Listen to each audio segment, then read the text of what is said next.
कीर्तनरूपी सेवा या ठिकाणी संपन्न होत आहे. त्याला महत्वाचं, अत्यंत महत्वाचं कारण आहे. आपल्या गावातीलच नाही, नवी मुंबईतील वारकरी संप्रदायातील एक निष्ठावंत वारकरी, प्रत्येकाच्या सुखदुःखामध्ये धावून जाणारं जे व्यक्तिमत्व आहे ते आदरणीय सखाराम बाबा पांडुरंग पाटील यांना देवाज्ञा झाली आणि त्यांना देवाज्ञा होऊन आज 13 दिवस पूर्ण होत आहेत आणि त्यांच्या 13व्या निमित्तानं वैकुंठ गमन प्रीत्यर्थ या ठिकाणी कीर्तनरूपी संपन्न होत आहे. कीर्तनरूपी सेवेला अभंग कुठला घेतलेला आहे आपल्याला ज्ञातच आहे. जगद्गुरु तुकोबरांच्या गाथ्यामध्ये येणारा मागणी पर हा अभंग, कोण मागतोय, कुणाकडे मागतोय, का मागतोय आणि कशासाठी मागतोय याचं यथार्थ दर्शन घडवणारा. प्रत्येक जण कुणाकडे तरी काहीतरी मागत असतो.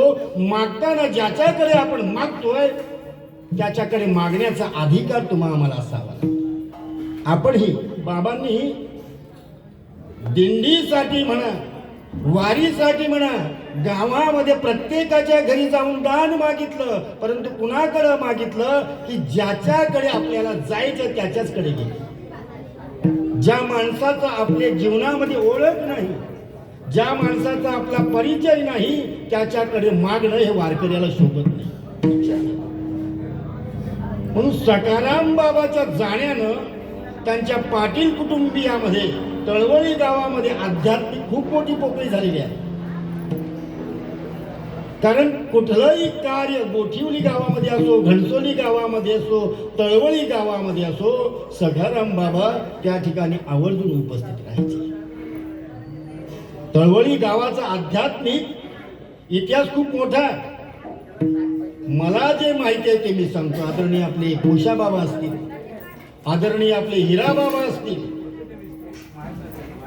त्याच्यानंतर ह्यानंतर आपले लालचंद दादा असतील, आणखी दिंडीमध्ये चालणारे आहेत आदरणीय सहदेव बुवा पाटील असतील.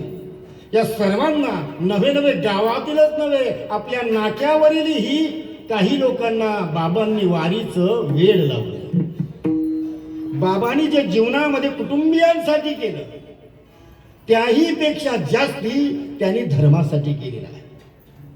कधी कधी घरातल्या लोकांना आपल्या बाबाचं चरित्र माहीत नसतं. आपल्या बाबानं आपल्यासाठी केलेलं आहे तेही काही मुलांना माहीत नसतं. मग बाबांनी समाजासाठी